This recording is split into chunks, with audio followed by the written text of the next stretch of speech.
Hey folks, welcome back to One.Stop.Over. For those of you new here, my name is Tom and I am a photographer based out of New Jersey. And for those of you returning, thank you so much for taking the time to watch this video today and also engage and follow along on Substack. It's greatly appreciated and thank you so much for taking time to do so. So today we're going to be talking about why it's important for photographers to shoot locally and not to get wrapped up in the idea that you have to be always heading out on an exotic travel adventure to make and create meaningful work. I've talked about this before on Substack, and recently in my personal photographic process, I had felt like I was in a little bit of a slump. I have not been shooting at all in New York City, which is unlike me. I had been shooting less regularly, and so what I started to do was to make local photography more of a daily and weekly habit, which I've been doing. And today I'm going to talk about how I came to do this and why I feel it's been important to help move me through this transition period in my photographic journey. So I think it's important to start with providing some background onto how I got to this place that I'm at right now in my photographic journey this year. Back in November, I was not in a good place emotionally. And one of the things I've always been able to do is shake off a sense of fear about world events by picking up my camera and going out onto the streets and photograph. And as I've talked about on Substack before, this was in large part what helped me overcome a really serious bout of depression and anxiety around and post-COVID. And so doing so is something I've almost used as a form of therapy.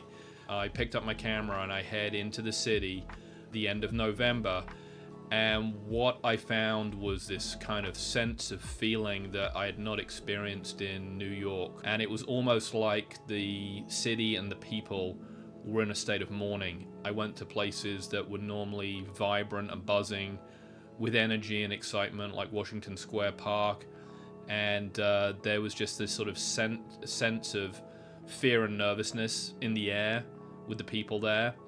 And it wasn't until recently that I realized this was why I have been avoiding going back there and photographing, and why my journey has taken a different turn photographically.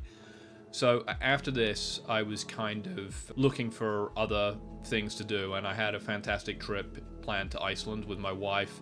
Then the four of us, my wife and two kids, had this great recent trip out to Arizona and Utah.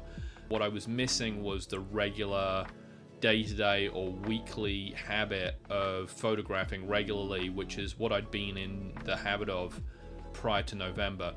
So I decided that what I needed to start doing was photograph more locally again, which is always something I had enjoyed. And I've been focusing my work around this specific stretch of the fringes of the New Jersey Pine Barrens and rural areas close to where I live. And what I found is a kind of a renewed sense of purpose of photographing hyper-locally. I've even been spending time taking images in and around my house and my neighborhood, which is something I hadn't done for quite some time.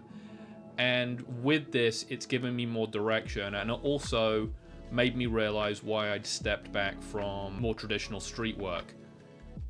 So what benefits have I gained from focusing my photography locally, and what benefits do I think that you might gain from doing the same thing? Well, the first thing is it makes image making super accessible. And I will say that along with doing this, I have been utilizing a digital camera more frequently as well. This has helped me get some immediate feedback on my work, and while I still love film and it is my primary method of building out certain bodies of work, using a digital camera is a great learning tool because you can get instant feedback. So first of all, I would say that it gets you shooting regularly and it's super accessible. If you take your camera everywhere and you know the area that you're shooting in, you're more likely to continue doing so on a regular basis. Number two, it makes you look at something you think you know differently. And eventually you start seeing things you didn't realize were there. And this is certainly the case with some of the places I've been visiting that, you know, I drive by several times a day and I don't pay much attention to them, but when I pull over and get out of my car and take a couple of steps away from the side of the road with my camera, I really start to see things in a different light. And this has been really cool because it's given me a different perspective on the town that I've spent a significant part of my life in. And number three, what it does is enables you to then go to other places and see them a little bit differently and photograph them in a way that helps you get past some of the, you know, the cliche images you might make when you first step into a new place.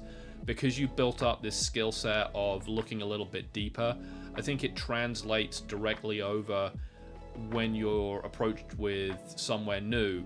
You tend to think about producing work that is maybe a little bit deeper and is not just sort of the low-hanging fruit.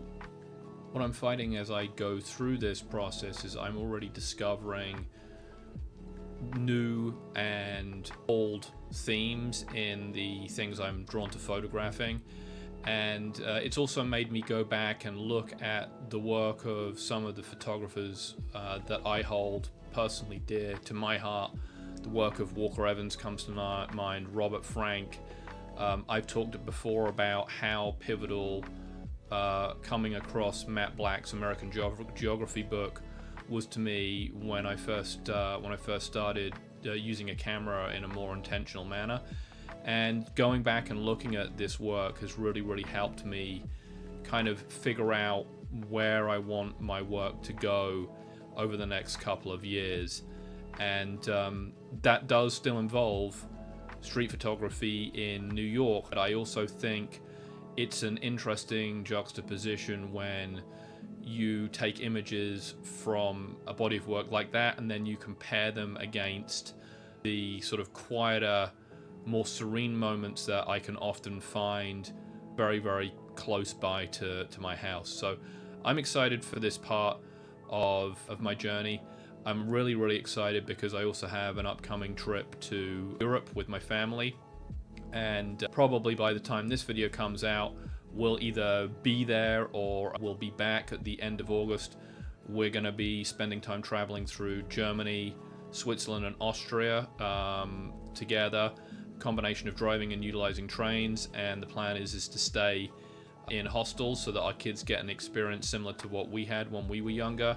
I'm fascinated to see these parts of the world. While I spent time in Germany when I was young, I have not been to Switzerland or Austria, so I'm really excited to spend time there and spend time using my camera there. So for all of you, again, thank you so much for taking the time out of your day to watch and listen and to engage with me on both Substack and YouTube. I really appreciate it, and I look forward to seeing you all again soon. Thank you.